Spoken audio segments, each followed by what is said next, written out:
So with that, we'll move to our regular meeting. We don't need to take attendance again, I don't believe, except Alan, you're now here. Thank you. We still have a quorum, and I'll be looking for comments from the public. You good? Okay. I'm trying. All right. So item number 3, consent agenda. Are there any comments or questions on the items on the consent agenda? Hearing none, then the items on the consent agenda pass. Thank you. Reports and recognition. I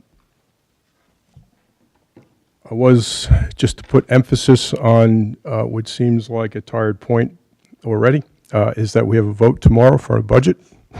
Please remind friends, family, neighbors, strangers, anyone who stops.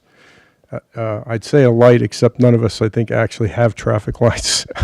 So please vote. It's obviously it's an important budget, but it is the first budget of our agri-science, which makes it an extremely important budget for the district. So with that, we have a retreat next Monday. An email was sent out on that. The agenda will really focus on board committees. Megan will be leading that discussion. She's got a number of suggestions, ideas, observations about the board committees and how we can add more value to her and her leadership team as well, perhaps ourselves. So I'm anxious to hear what you've got to say. So with that, I'll hand it over to you so we can hear what you've got to say. See what I have to say this time. Okay. Well, the first thing, if you have Verizon right now, our boosters have been put into our school. You now have cell service, so please silence your phones. We haven't had to say that here because we haven't had service. But we are very excited because communication is a big part of safety, and so improved communication in the school is something that we have been seeking for a while, and it is now in place today, so we're very excited about that. Additionally, it is one in which we're very proud to say that Chepaug Valley School was ranked number 34 on the U.S. News and World Report's ranking for high schools in Connecticut. That said, we are not going to stop until we climb to number 1. And all efforts that we have, we like to celebrate, but it should motivate us on how we continue to improve. So let me now tell you some of the reasons that we have made that distinction. So I want to congratulate some of our students who represented us at the Chepaug Congregational Art Exhibit at the Montauk Museum in Waterbury. We had Maya Messina, Gabriela Amato, we had Megan Garfield, Lily Blinn, Chance Dutcher, did I say that right? Okay, thank you. Isabel Eddy, Kyle Mikowski, Kaylee McKay, Mahalet Steinmetz, Julia Sinatra, did I say that right? No. Sydney Oakenquest, Sienna Moore, and Adriana Burrell. So congratulations to our artists. I also want to share with you, we are starting something new. If you have a chance to go to Central Office, we are displaying students' artworks. We now have a walking art gallery. Once a month, we will have new artists come. We will present them at the board meetings so they can showcase their work before they hang it up in our hallways. But we were craving student work around us, so we are moving towards that.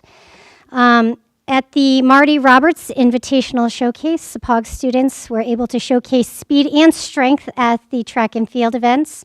John Galligan threw a javelin 124 feet, placing 6th. Gavin McCabe jumped 12 feet in the pole vault, setting the new school record and achieving 4th place. Cameron Brown ran 15.88 seconds in the 110 hurdles for 2nd place. We had our boys 4x400 in 3rd place, as well as the girls also placing 3rd place.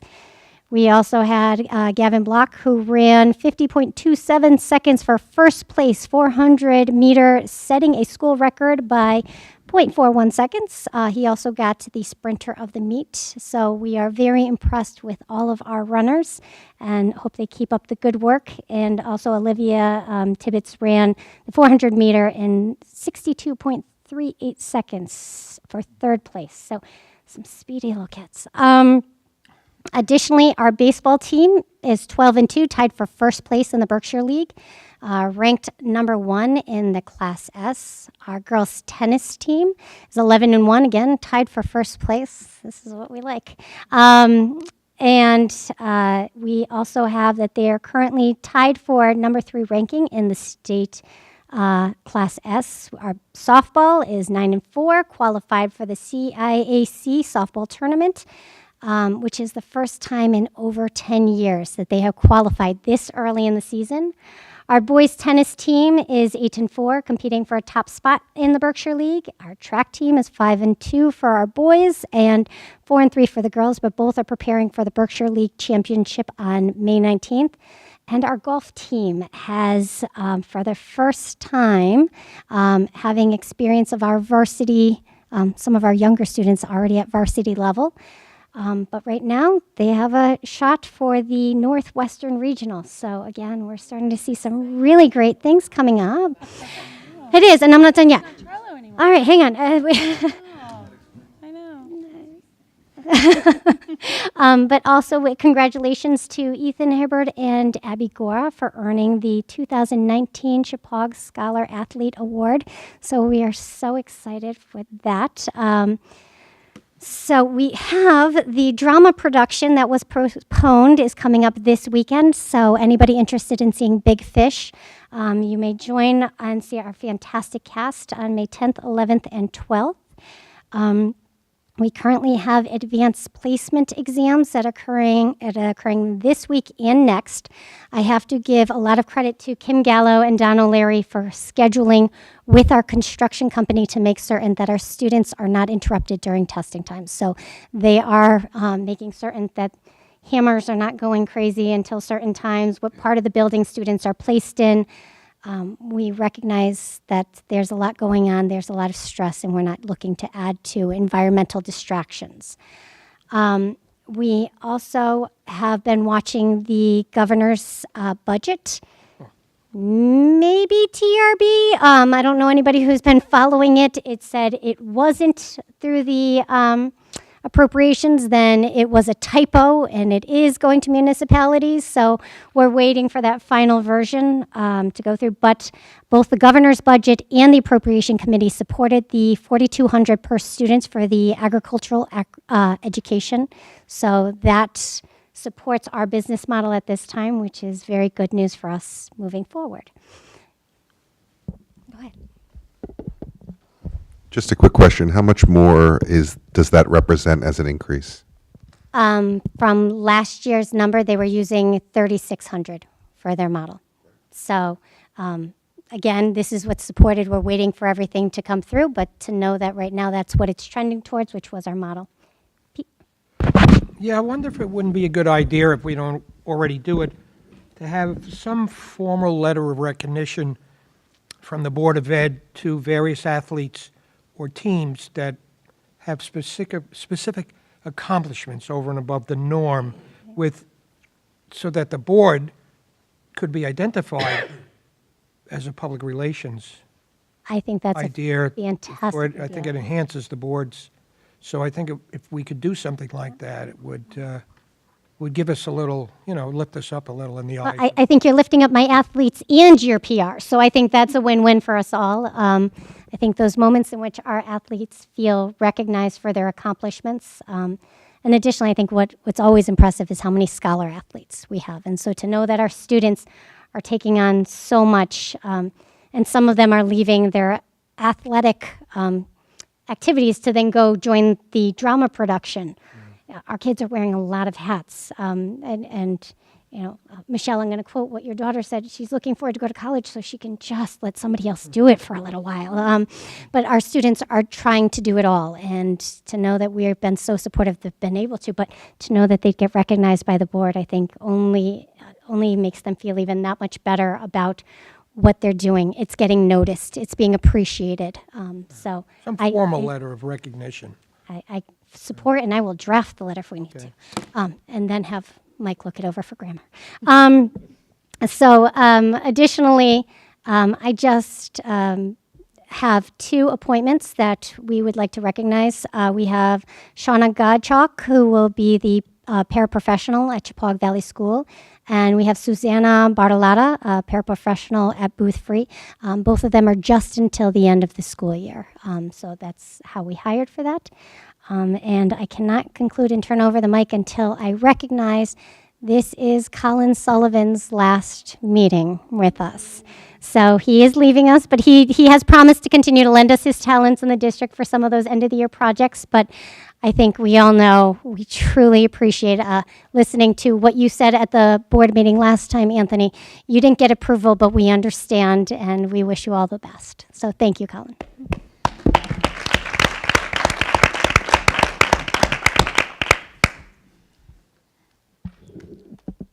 Hey, question regarding the AT&T. We're going to get boosters from them too? That's what we're trying. We're trying to let them know that Verizon was very good to us, and they should be as well.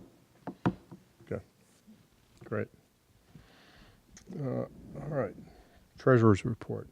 Stephanie, hi. Hey. And we have an EMT in the audience just in case. No, we shouldn't need you quite I yet, was going to say, that's a little early. but you can hang on for the next couple meetings. So Finance Committee met the last week in April on the 25th, and we had a long meeting discussing the budget, and there was a recommendation from a committee member to draft a letter to one of the local newspapers, which I guess that was submitted to and published. And of course, going over more of the monthly general ledger, which I'm excited that this month, or this meeting, we finally have the summary that was included in the board packet for you all to take a look at. I don't know if anyone opened that up yet or had a chance to review it. But if you can open it up, or if anyone has it, I just want to go over it so that way in future meetings we can, if there's ever any question or discussion, it's an easy way for you to, what we were hoping to do is to get some like top level discussion and engagement from the rest of the board to kind of just see what's happening with the finances. Obviously, you don't have to sit in on our 2+ hour meetings that we've been having. But if you pull that up, it's just a line item of each of the general fund accounts. And because we're all bottom line people, I'll just skip right to the bottom right where it says we've got 6.13% remaining for the rest of the year, which is good. That's generally where we track. It sounds a little different than how we used to report with Bob. This report includes encumbrances and pre-encumbrances like Bob used to show us. But if I'll just highlight 2 or 3 of the outliers, if you will. The bottom in the 900 line item, all the way over to the bottom right, it looks like we're over by 218% for the rest of the year. That is only because of the way we reported transferring over the 1% fund for this year. And again, we didn't use this system before, so Nicole's been going in over the last couple of months and cleaning it up and truing up each one of these accounts. So even though we have to look at that and it looks kind of crazy, it's only because the new system is picking it up. It picks up all these transfers that we make, and we won't be making that at this time of the year anymore. Right, Nicole? Correct. This year, the board transferred to the 1% fund in December. That usually occurs later in the year. So if that had occurred in May or June, you wouldn't see that upside down balance in that account. It's specifically because the account isn't budgeted. So when we do make that transfer out of that budget object code, it goes negative upside down because the funds weren't budgeted. That's from the surplus that we transfer to the capital fund. So we do that every year, but we don't normally look at it this way. So anyways, going next year, you won't see that upside down number by so much. It's really just a function of transferring money from one account to another. The other two highlighted ones that I'd say, in the 100 line, the personnel, we've discussed this over the last couple of meetings. It looks like we don't have, we're at 0.67% remaining for the rest of the year, but again, because that bottom line, we've got 6% left overall, we'll be fine. We've got obviously enough money to cover any of those expenses. But again, truing up each line, figuring out where there are discrepancies or inefficiencies, or, kind of make these numbers look a little thin. But I guess, yeah, and if you look kind of down the line, everything else looks pretty healthy. So again, I recommend that everyone just takes a quick look at this every month when it comes out. It gives you a pretty good idea of how we're tracking. If you have any questions about any particular line item, that's what we're doing in each of the meetings, is going line by line and figuring out what's happening from month to month. But if anyone has any questions regarding any particular account or line item or percentage, just that can be up for discussion, and we're hoping that it does. In an effort for transparency and, again, some higher level discussion to engage everyone on the board on what's happening in the Finance Committee. Julie? Yeah, just a quick question. I may have missed it, but I think maybe would have been nice if a committee of the board was sending a letter to the newspaper that the rest of the board got a heads up. I mean, I don't think we got a heads up. So I had to drive to the store to get the thing because you can't get the article online in the Waterbury paper because people were asking me questions about it. So just maybe in the future, if like a whole committee of this board is going to submit a letter to the public, that the rest of the board at least get a heads up about it or be aware at the same time kind of thing. Sure. Okay, thanks. Stephanie, Yeah. the 6% balance. Mm-hmm.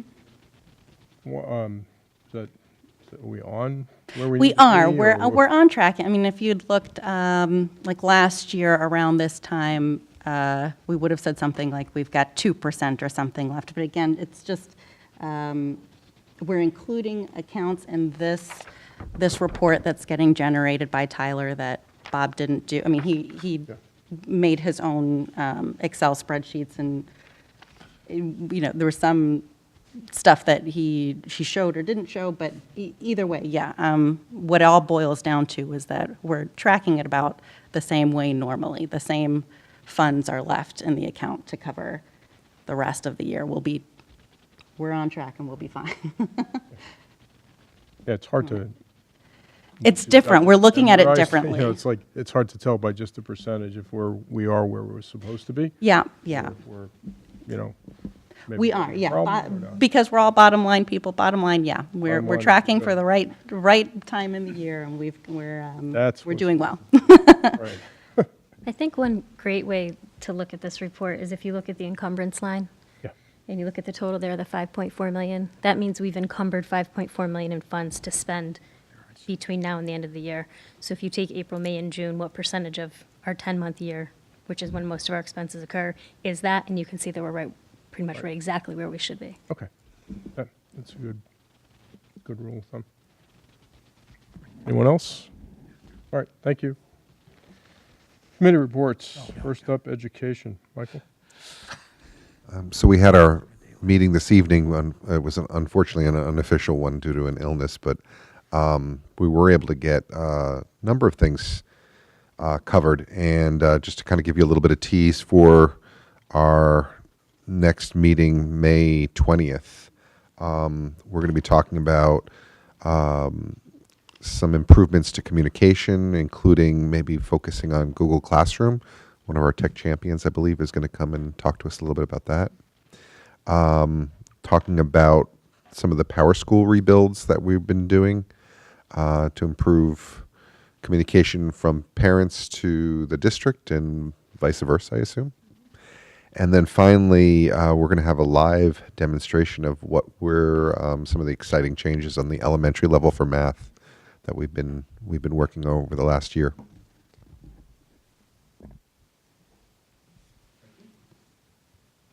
Thank you. Facilities, Craig? What about negotiations? I do have a report. Okay. On negotiations, we have concluded draft our negotiations with the union representing the clerical. Turned it on. We have concluded our negotiations with the That was a long time ago. the union representing the paraprofessionals and clerical employees, and that has been reduced to an amended agreement. And I believe that it has been ratified by the union. So we would be prepared to discuss this in executive session tonight and act on it afterwards in open session. Okay, thank you. Agri-science, Megan? Okay. Thank you, Colin.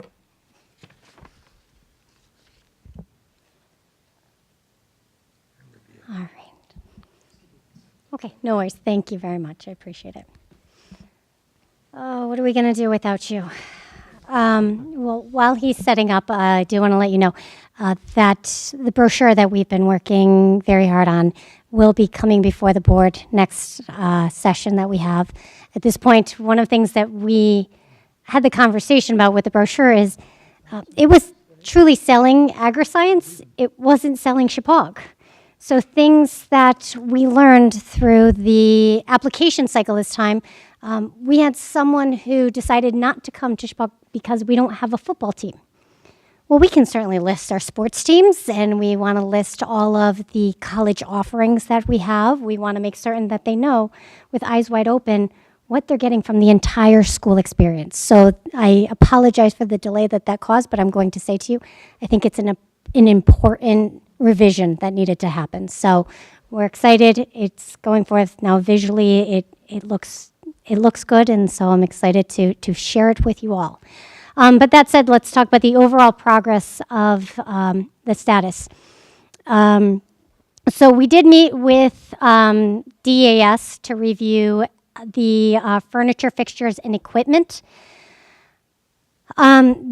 This has been our second time up at the state, looking forward to the third time. But that said, what they've decided to do is they have approved our items that are on state bid at this time. So they're parceling things out. There is some confusion with the agri-science equipment because DAS has certain standards for what they will pay for, and Department of Education had another. And so it's been a lot of legwork to make certain that those two agencies are having a conversation with us, so that way they recognize that this was already proved, this is what we're doing, we're justifying it. But right now it's a working relationship, but it is one that it has put our finance in the yellow because of the fact that right now we are working with them. The money's not in the bank. So until I have money that sits in the bank and regularly flows through that, we'll keep that on yellow so it continues to have our attention. As I said, the agri-science brochure, before it's going to print, it will come to you. But that's really what's kept our marketing in the yellow. I want to get more visuals into the sending schools, including posters in hallways. I think that there were misses that we had last time. We didn't have posters up in the high schools of our sending towns. And so to know that this is an opportunity that we say we're going to get better each year, we are doing a push on marketing. This is trying to get all of the awareness out there.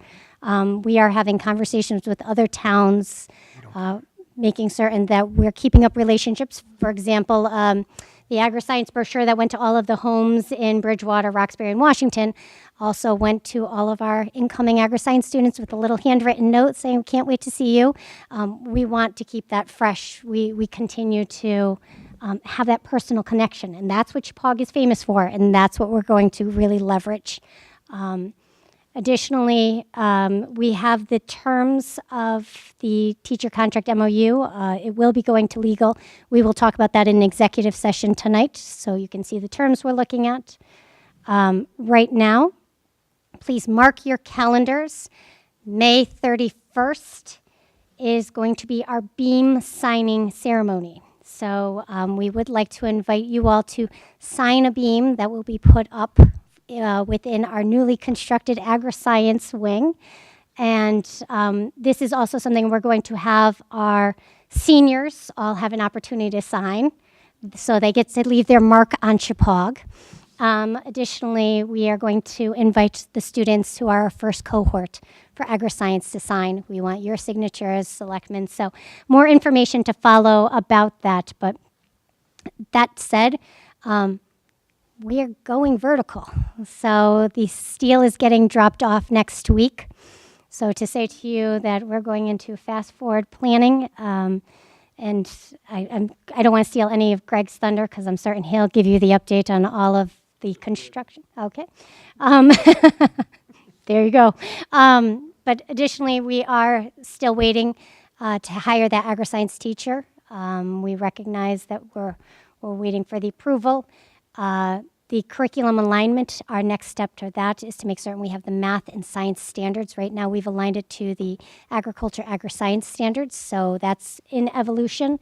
And also then getting the teacher sign off for the MOU. So I talked about the issues early on involving the FF&E approval.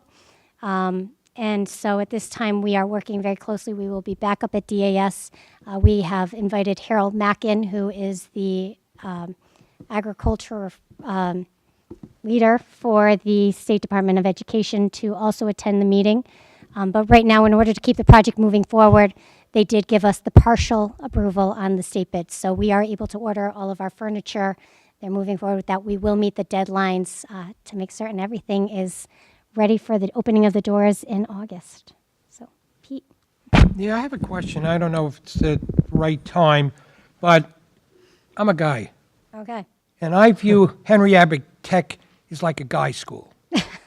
And I view agri-science as female-oriented, not guy-oriented. And I'm sure if you look at the gender right now, I bet you the program has more females than males. It does, but we have metal chairs, so we really. So what I was wondering, how do we balance? I think it's important to have a somewhat of a balance. I don't know legally how you could, but from my perspective, I think if you get overpopulated in one gender as compared to the other, it could affect what's chosen for course selection and things of that nature. I think for us, regardless of gender, it is about providing a rigorous course. I think we want all of our students to strive for the best. We want all of our students. It's not geared to, this is not a VOAG program. It's not. And this is geared towards students who are interested in having a pathway for career choices they may want, whether it's in veterinary sciences, whether they want to go into plant sciences, and it's about the diagnostics for our field studies. For us, math, science, engineering, it's all genderless. So I hear what you're saying, and for us, I think we are going to try to market to everyone. Okay, I have got a question. The candidate that the hiring of the agri-science teacher, you have a candidate selected? We do. Waiting for budget approval. We do. Okay. And my other question is, what is the concern that DAS has with the balance of the FF&E? Is there anything in particular, or is it just process? Little bit of column A, little column B. DAS has a formula that they use in which the equipment has to last 20 years. And so with some of the startup things that we need, so take, for example, a horse blanket. May not last 20 years, depending what kind of horses we have. But they also recognize that the terms in which they use for the approval, and this is what we've had to challenge them on, is that at this point we are starting up a program, and that we have received the State Department of Education's approval on all of the things that sit within this. And so they have said they're willing to work with us, but because they have certain thresholds that they hold to, which is a 20-year term and nothing glass and nothing plastic. Yeah, that big binder of stuff is a lot. But that, again, the good news is that they are willing to work with us. But it does mean that there's more time that's involved with it, and that's where it became important that we split it out. And, this is also where it's important that we make certain that the agencies are talking together, and we are making certain that is happening. So the next step is a much longer meeting on the agri-science equipment. But again, enjoying my tours of Hartford. We're not going to time out on the grant, right? No, Like, we're not worried about running out of days with state, okay. No, and that was the important part of having it split up, because we needed the furniture Yep. in those Yep, classrooms. yeah, that's fine. Good luck to you. Any other questions for Megan? I continue, on the other slides, I continue to just, the cohort numbers have not changed. So continuing to I want to leave that up in case anybody does want to see. If it does change, I will adjust the dates at the bottom, but right now, things are holding true to what we have right there. So I continue to just have that with the slides, so that way, again, we want full transparency for anybody who wants to know where our numbers are coming from. Thank you. Greg? Pictures? You may.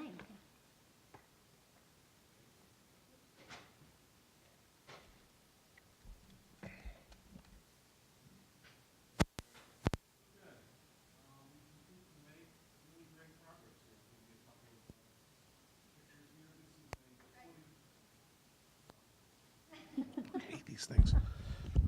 That is the footing for the north addition. Those footings have all been poured. The walls are actually going up on that addition now, and steel is coming, as you heard. This space doesn't even look like this anymore. Those walls have now all been painted, but that, again, is the west end of the small animal room. This is the washroom between the reptiles and small animals. They have pass-through windows, so you can always see who is in various areas of the project. As you can see, the walls are starting to be sheetrocked and painted. This actually is the same space that you see there, and that's what it looks like now. We have got further interior wall work that's going on. Here you're seeing the walls, the foundation going up on the footings next to the pool in the north addition. These have all now been filled with concrete. Those forms have been filled, and those are all in, and those walls are going up. This is the plant science lab. It actually doesn't look like this anymore. It's made progress past this. These are in the south addition, or south work. This is the, again, more forms on the north addition, but we're sort of past this. This thing has gotten outdated by the progress made in the last week. Again, more foundation walls being poured, more interior surfaces being finished. A lot of HVAC has gone into the ceilings. Those are the freezer and refrigerator, and that soffit. There's going to be a soffit built above that. That should be being done this week. And here you have more north addition forms. That's with the concrete in them. Again, the foundation walls are going up on the north addition. This is the pump house. That now has been, it's got its foundation walls up, and we expect them to start the structure on that shortly. More north forms. Why he sends me so many of these, I don't know. We have exterior walls in place in a large portion of it. The way these walls work, we have a block wall behind it. That block wall then has insulation. It's been, is insulated and weatherproofed, and there are these little metal hooks that come out from the block wall that the brick wall attaches to, and that's a very important thing, to attach that brick wall to the block wall behind it. I was watching one of these lovely home shows that had a situation where someone had put up brick walls but had not secured them to the block wall behind it. And literally, you could stand there and make the wall move back and forth. and they would collapse without that. And these have all been done and certified by our inspectors to have been done properly. The color is going to change. It's going to get a little bit lighter than what you see there, and then it's going to get darker again after it's treated. This again is the west-facing wall of the South Science Lab renovation. That is being, the bricks have now all been applied to that. Both of those two walls have been completed. The only one not done is the one facing due south. And that's where the greenhouse is going to connect in. There's more work that has to be done there. So again, those are science lab renovations. This is the greenhouse footing. That's now been poured. The walls are being built. It's a foundation wall in the pump house, but the same walls are being built for the greenhouse. And once those are completed, they will come in, and the greenhouse company will come in and erect it. Again, these are your, in the north addition, these are your hallway, and those clerestory windows up top allow light to penetrate into the space, even not just the classrooms on the outside. We're way past this. This has all been painted now. It's been rocked and painted. And this is your food science lab, which has had a tremendous amount of material put into the ceiling of it. This is your south renovation. That's an exterior wall. Those are the large windows that are going to be in the science labs. This is interior of that space, and that's pretty much it. As far as timing, we're still on track to complete the job in the times we expected, which means we will have portions of the building, including the interior science labs, other than the interior science labs, be turned over to us in time to start the new year, and the north interior renovations will be completed at that point. The only space that will not have been delivered by that point will be the animal building. We'll have a few changes being, finalized work being done on it, and the greenhouse will be coming in sometime during the fall. And that is that. The site will be landscaped, but the landscaping has been bumped from its original anticipated completion in August to actually completion at the beginning of October, primarily because Wyatt was ever scheduled to be planting things in the summer was not really correct, and it really should be, you'll get better plant growth if you plant it in the fall. So that's being moved basically to the month of September.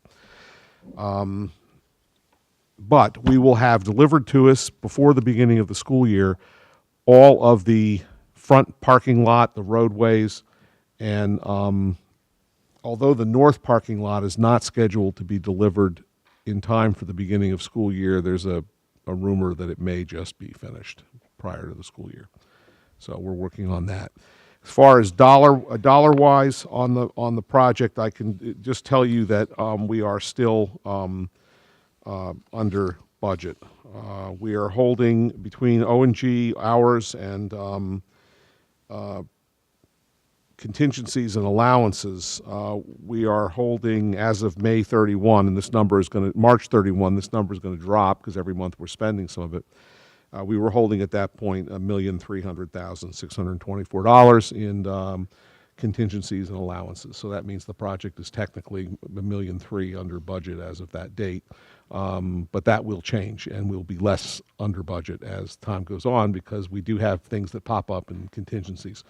Good news is we've only got a couple of places in which we're digging into the ground.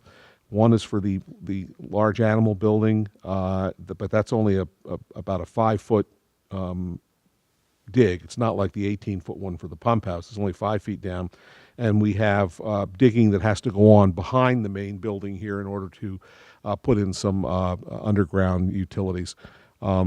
And that those utilities can be snaked around things if we run into a problem, so we're not expecting any issues there. So we're feeling pretty good about the condition of the site and where we are.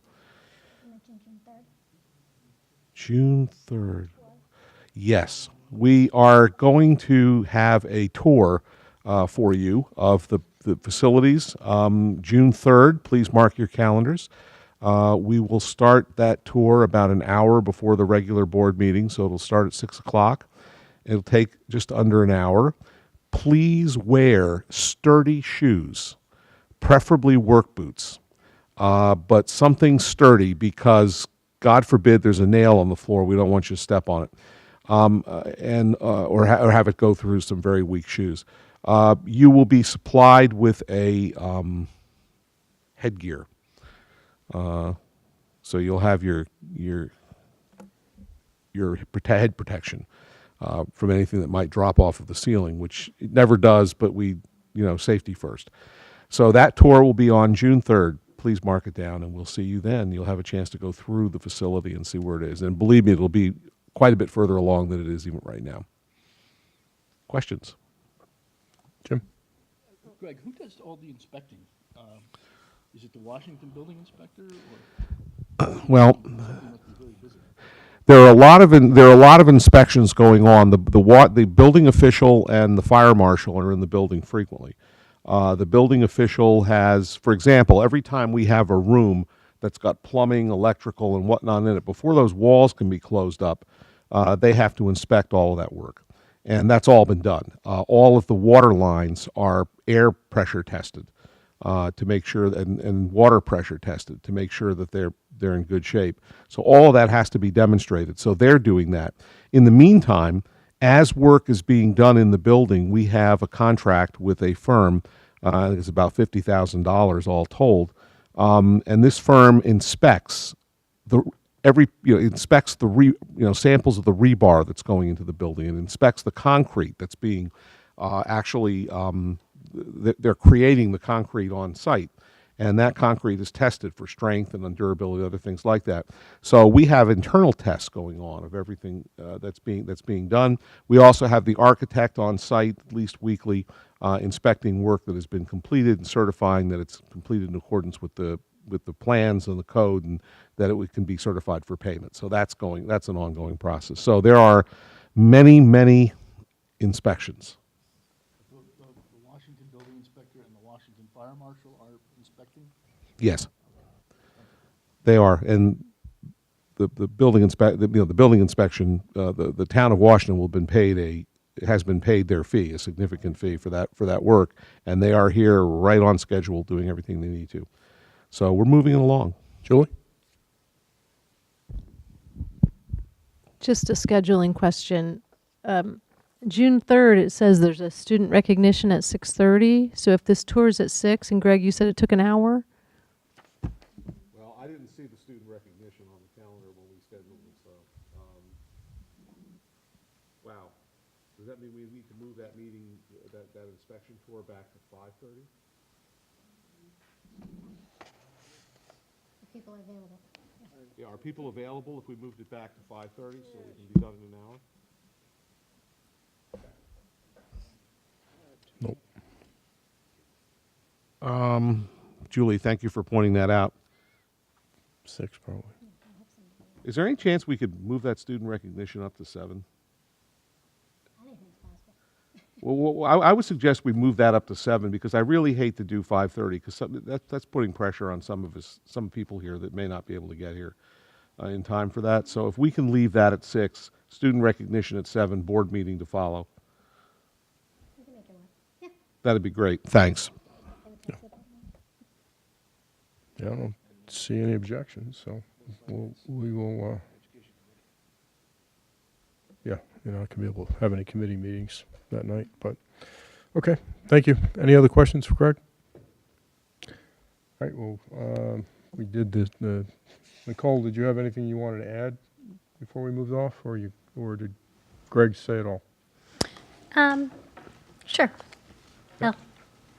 I'll just update the board that we did, when we were at the state on our FF&E review, again, request when we could expect to have our science labs opened. They again told us it would be this week. I did check today, they're not open yet, but it is only Monday. And the building committee has approved all of the payment requisitions that have been submitted to date. That takes us through all progress payments to March 31st. Those have been approved and processed through my office, so those payments have all been sent out. And we put another payment application into the state as of April 30th for another $3.8 million that we're waiting for approval on. Thank you. Any questions?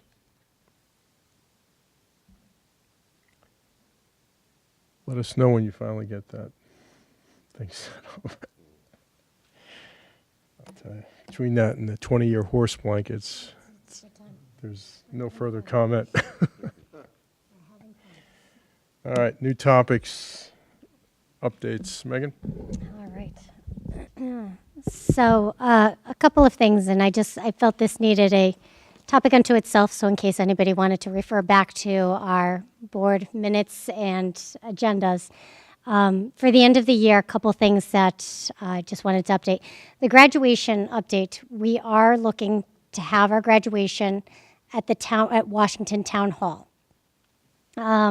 Parking will be at Washington Primary in Chippewa with bus service bringing people down to the town hall. We are working very closely with the state troopers and Mark Lyon to make certain that everything is set. We've got all the logistics in place. Additionally, I have to thank two of our seniors because Bailey Pody and Diego Gutierrez will be going to each one of the businesses down in the depot to let them know that this is what's going to be happening. Is there anything we can do if we need to help put up parking signs? We recognize this may be an inconvenience, but it's also a chance where the entire town gets to celebrate the accomplishment of our students. So we're having our students go to be our ambassadors and also to know, is there anything we can do to help promote some of those businesses after graduation? So we want to make certain that this is reciprocal relationships. So we're excited about that. That's happening tomorrow. We're also having our logistics meeting with our trooper, with our selectmen. So at this point, we're trying to make certain all details. We have a DJ because we are not going to have a bad speaker system. So again, knowing that this is a showcase piece, our kids have worked 13 years for this. We want to make certain we're celebrating them loudly. So that said, graduation is on June 15th at 10 a.m. We recognize that, again, I cannot enforce enough that it is also a farmer's market that's out there, so we know that parking is at a premium. It is important that people are parking at Washington Primary. Our last day of school is June 17th. Both June 14th and June 17th are early dismissal days for our students. June 18th, Chippewa School, closed. Super closed. The last thing Chippewa School is going to experience is this board meeting. So we have put out notification. This is also very important. Our teachers know, reinforce this with kids. There is no going back to your locker afterwards. This is one in which everything, pool, everything, we want to get out of our builder's way. This is the time which they can go full speed ahead. There are no excuses not to open those doors for August for our kiddos. So I wanted to make certain that's on an agenda. If there's any questions, speak on behalf of the public, but it is one to say it is firm. June 18th, Chippewa School is closed down.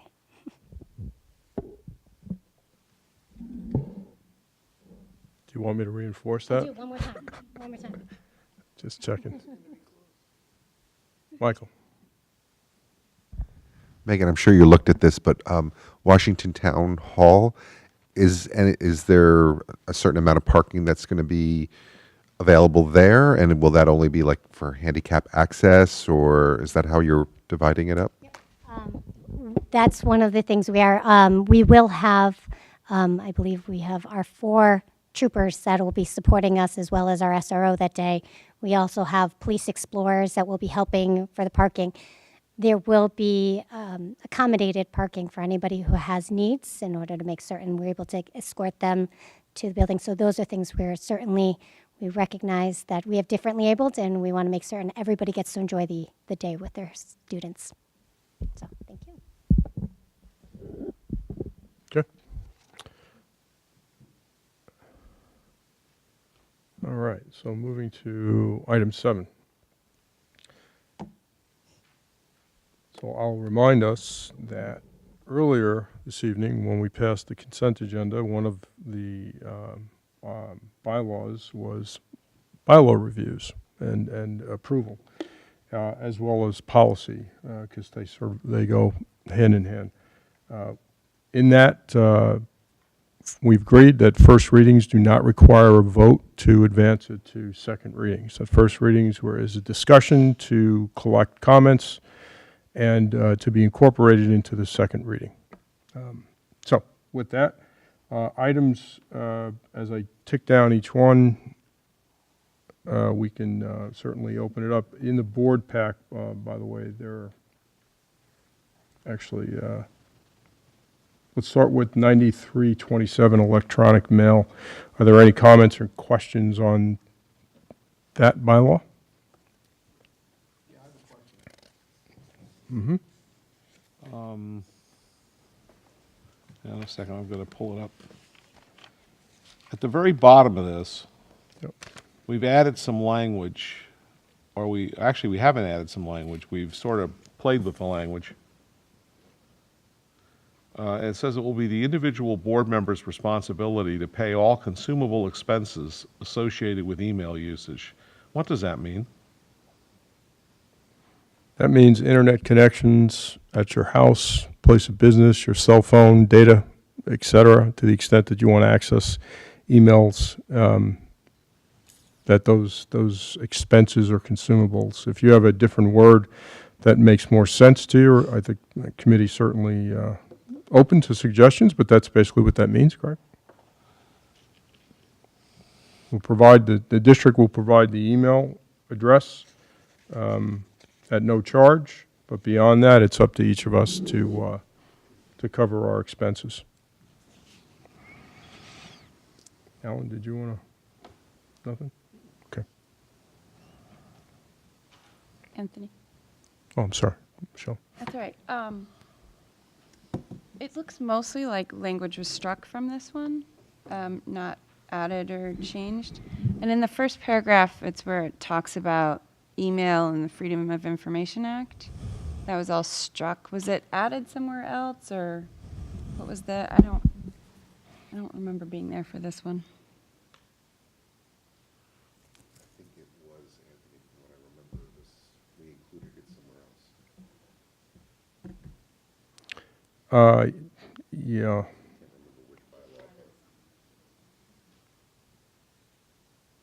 Yeah, I think it was a general feeling that it was just redundant because we had another bylaw about information controlled or disseminated by the board. This just happens to be with respect to how emails work. Okay. But yeah, it was not removed because we didn't think it applied. It was just redundant. I guess I would just.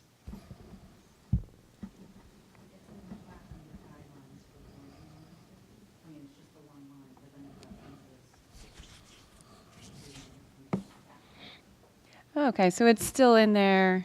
The legal reference is still in the bylaw as well. Okay. Yeah, no, I see it. I see it.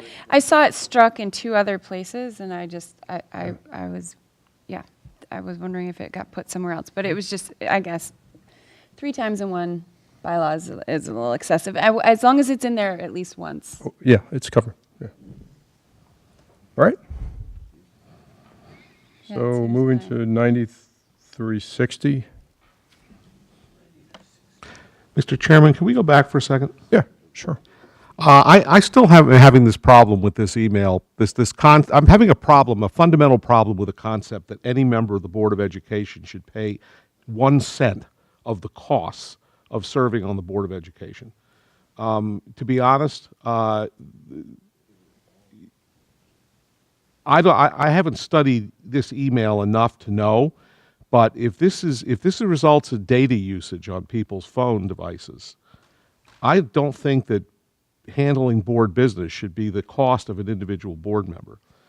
Considering the amount of time and expertise, I think we need to look at this. I know we just sort of took what we had last time and pulled a few things out, but I'm not sure how these charges, what the impact could be on an individual device.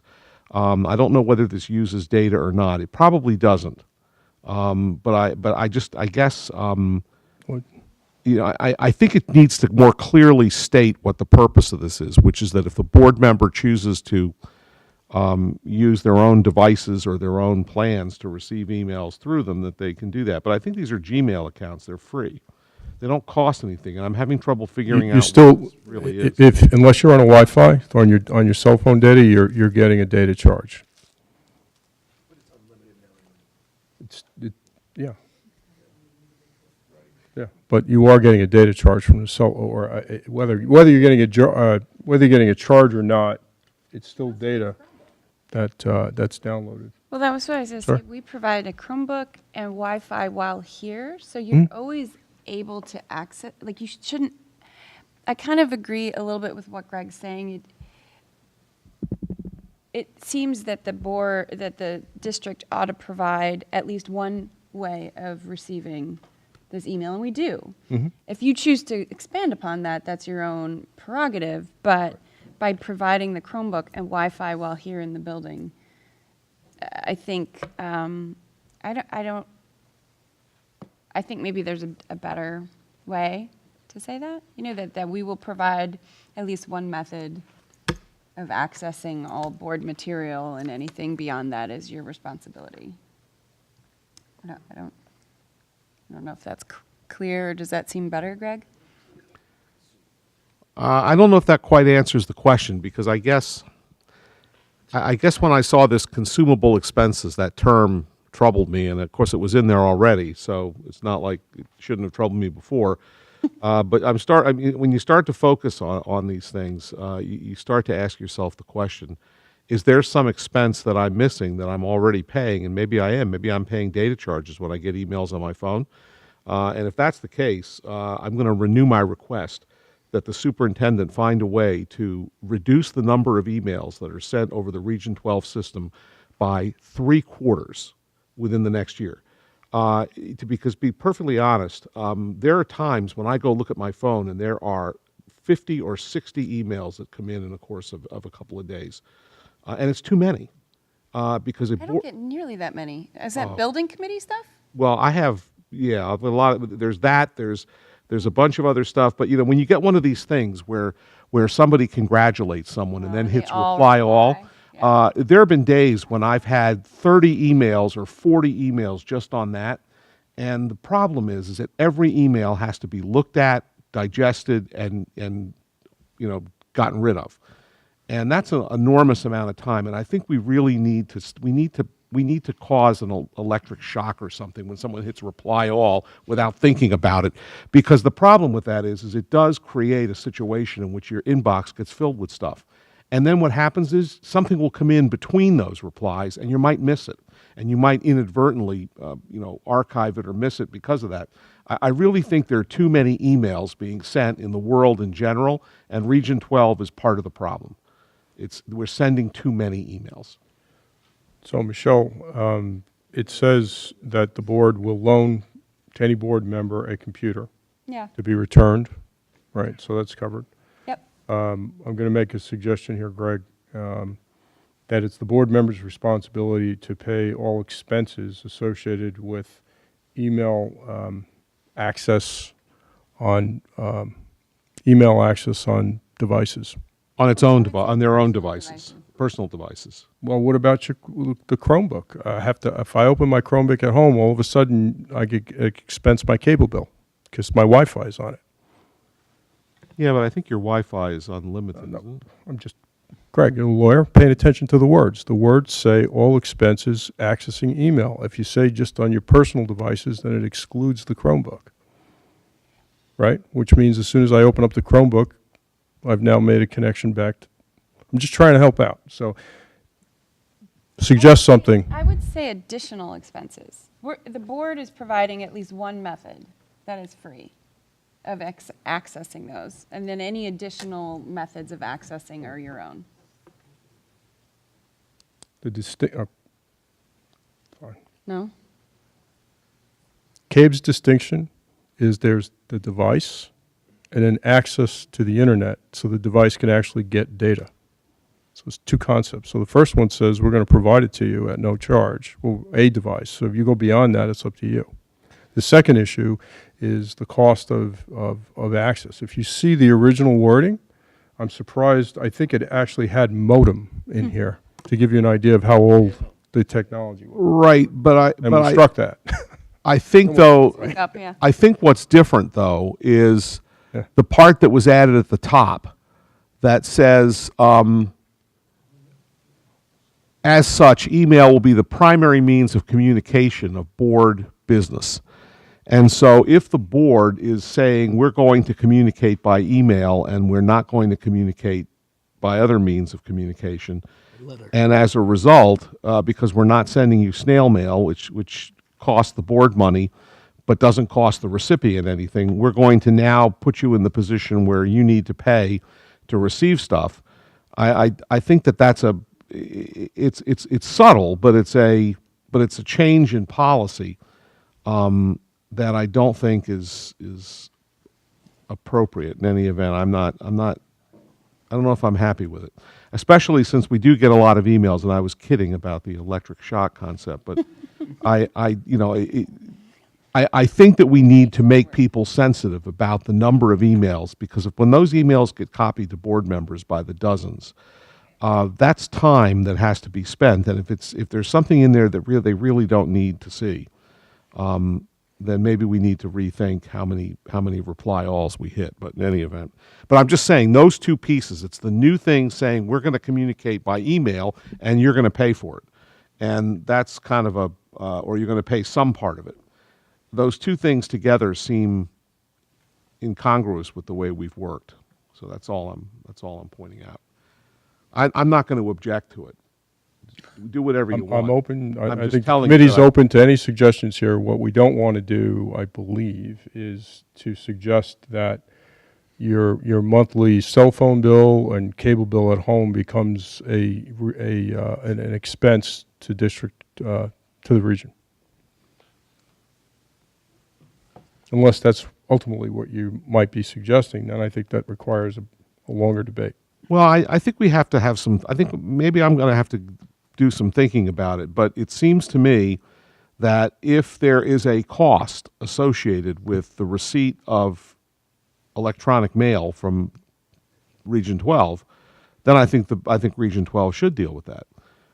But if there's no real cost associated with it, if it's just simply the fact that you have it, if you want to receive these emails at home, you need to have your own system. That I think is fine. I'm not expecting the region to pay for that, and I think that's what the intent was here. Well, yeah.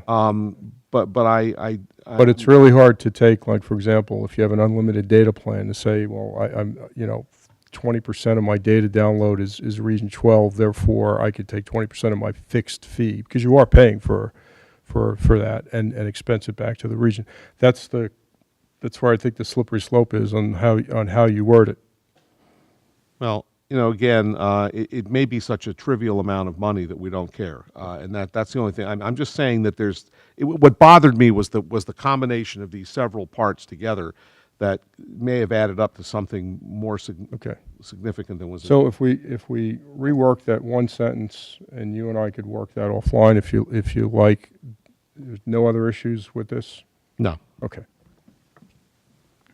If anybody's got any suggestions, please email them to me. That was a little humor here. Yeah, I'll pay. I'll write you a letter. 9360, Mail it. state, the school board legislative program. A lot of blue, a lot of cross out. We've kind of lost the red in this one. We went with blue, but any comments, questions?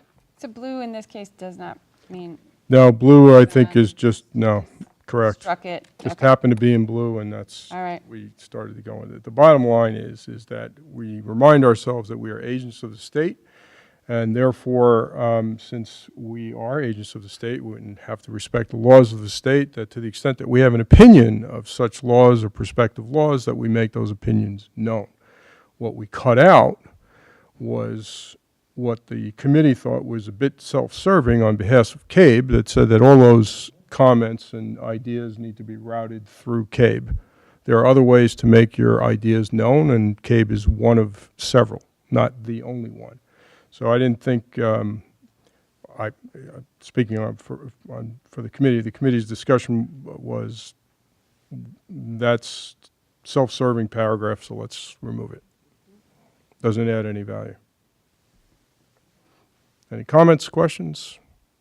None? Great. Thank you. We'll move to the next one, 9400. Self-evaluation. Yes. So, first paragraph is that we will follow through on the policies that we endeavor and work so hard to create and keep updated. And we will rely on the superintendent to provide us from time to time evidence that those policies are being adopted and followed, et cetera. And that the board will conduct its own self-evaluation to determine how well the board is making decisions, planning, setting goals, et cetera, and the working conduct of the board. There's a lot of tightening there to keep the process, I'll say, focused. And the last one about looking at the policies, that was so broad and so it's suggesting that every year we'd have to do a top-to-bottom audit of every policy, and that's not the purpose, nor the intent. Right. Megan, that was Megan's request, just to let everybody know, to get rid of that. We argued with her for, what, an hour or so? All right. Any questions on 9400? If not, 9240. Can't seem to find that one. Board member, professional development. This, What are you on, 9240? 9240. This is a new bylaw that the committee thought would be a good add to our bylaws, even though we're trying to narrow them down. This was a good add. So that's why you see no red nor blue, because it's brand new. Is it a CABE model? Yes.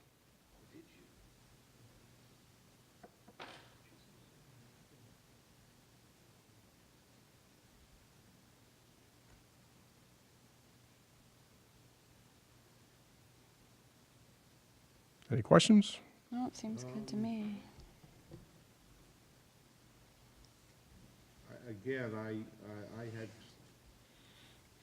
I have some concerns about this. Board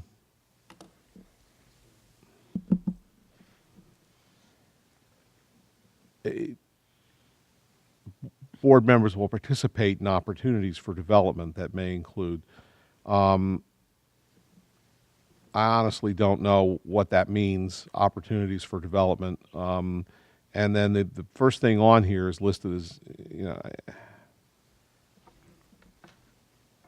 I don't know. I'm not sure this is a good ad.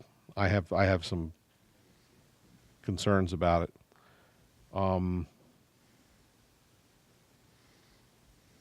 Again, you're asking board members to participate in these far-flung activities. Well, when Service usually means here. What do you mean, literally far flung? No, I mean, well, I don't know, because it's including but not limited means there's maybe 50 more that are off-site and whatnot. I don't know. I'm just not finding this helpful.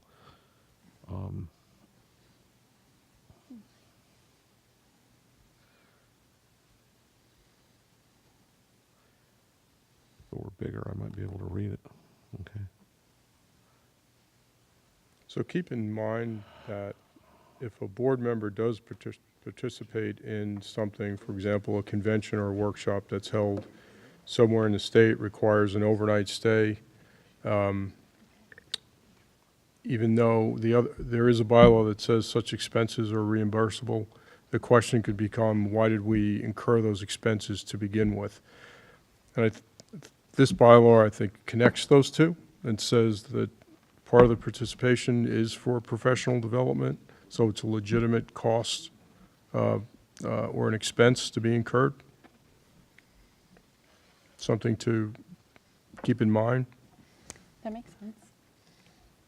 So it was more of just making sure that in case something that happened was ever questioned by the public, which I think is a legitimate question, that we can point back to a bylaw that says we've thought about this and we've agreed that we have professional development for our teachers and for our staff, that opening up that concept to the board is not out of bounds.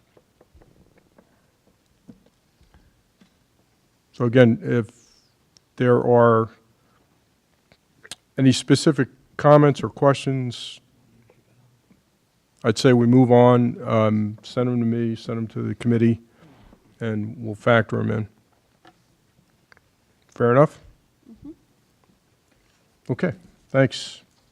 And Michelle, first reading of 5141, so you have the floor. Yep. While I'm trying to get that open, I just wanted to comment, since I didn't have a committee report earlier, and Sue's here tonight, so that's wonderful. Sue, we've been talking about the last bylaw that one in the last group of bylaws that we passed, about the work of the policy committee and the goal of reviewing everything. Sue has put all of our policies into a Google Doc, a spreadsheet, and it has all of the dates that the policy was last reviewed or adopted. So that will help manage the work. And I just kind of took a quick look at it today, just to kind of see where we were, and I was comparing it to the numbers to the last audit we did, which was 2014. So we have roughly 313 policies. There are quite a few in the personnel section that I did not count because they're in there, but they're contractual, so we don't actually often look at those. So there are actually more. There are about 70 more, but 313. We have revised 56 in the last 5 years. But what's a little deceiving about that, and you'll see that tonight on tonight's agenda, one of our policies has been updated every year for the last 6 years. I think it's one of the truancy ones because of the state. Administering meds happens almost every year. So I just was looking at the final date. So there's a lot more work going on there, but that's just sort of what we've been tracking so far. 104 have been revised since originally adopted. So that means about 200 of them are original from the original adoption and haven't been touched. So it would definitely be a good exercise, I think, to take a look at those. And many of them might still be just fine as written, but some of them are probably dated with at least some sort of piece of technology or a personnel person that might not exist anymore. So just a little looking ahead to try to get on board with that. That's good. I think it's a good first step to kind of get a feel for what you're dealing with, right? I would also suggest, Megan, that your view and your staff on which one of those 200 and something, what's the priority through there from your seat as opposed to the board seat? They might not be the same, right? No, I agree. So it's good. All right, so the first one on the agenda, and I really thought I looked at all of these. I'm not finding it. 5141.4. I couldn't find that in the board pack, but Yeah, I'm not seeing it in the packet, so let's move that to the next one. I went through them too, and I really, I must have been looking at, because I had it online in my policy packet, so I must have looked there. So let's just move right to 4111-4211, recruitment and selection. All right, the only things. We can't work on it if we haven't seen it. So everything that's new is in yellow. It is cross-referenced. That's why there's an additional number there. That's how that works. And if you scroll down towards the bottom, it's the state just updating the date. this is all about the teacher retirement. And the little note in the box there is a new limitation talking about a 6-month break in service. And that's really it. The last bit of yellow is the recent act that was updated to prompt these changes. Everything else is the same. Michelle? Yeah. It says, this is from the previous version, right? Optional language to consider. Should that be removed? It's right below the yellow highlight. Oh, yeah, we did. Oh, shoot. That was in our notes. We talked about that in committee. We had a whole bunch of edits on one of the others. So that should be struck, and we will strike that. But the language The below language- has already been The approved? language was already in our previous policy, so that's just that's a holdover from CABE revision. Okay. So we had already adopted that at a previous adoption. Trying to think when we did that. I don't see the dates down there, so we'll have those transferred over. Let's see. Are there any other questions? Thank you for catching that. Mm-hmm. I missed that one.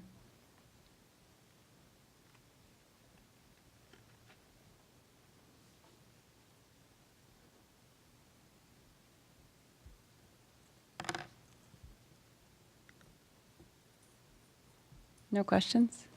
Nope. You want to, do we move on, or are you going to vote on? This No, is the you don't first need- reading, so I guess we just move You don't on. need to vote. Just move on. Okay.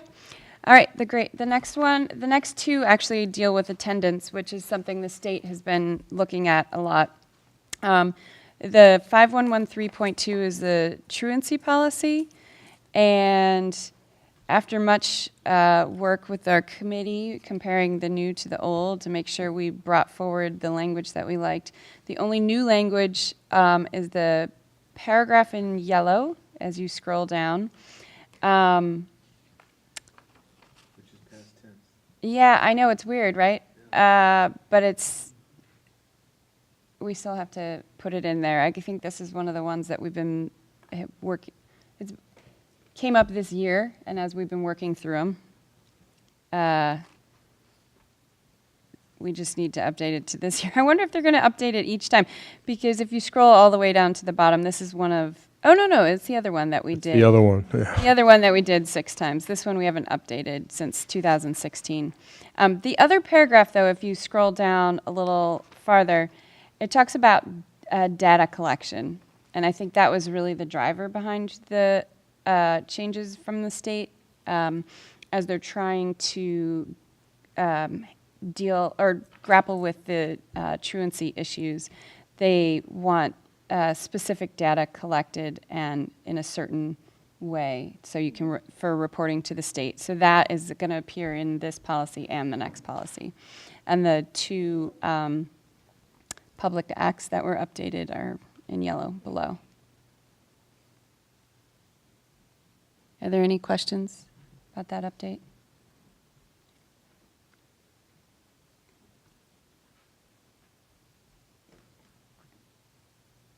Okay, hearing none, we'll move on to 5113, attendance, excuses, dismissal. Again, if you scroll down, the new language talks about the data collecting and how it needs to be disaggregated for the state. And the public act that refers to it. And this is the one that you can see was revised in 2014, 15, 16, 17, and 18, and now 19. So we expect that every year it's going to have to I keep guess, updating? yeah. Well, it's interesting because, it seems to be the new, it's one of their latest trends. We hadn't touched it for a while before 2014, but ever since they made it a focus in their accountability, they keep tweaking it. You know, they kind of collect some data, realize that things aren't moving the way they want to see, or they didn't get the data they needed, and they tweak it again.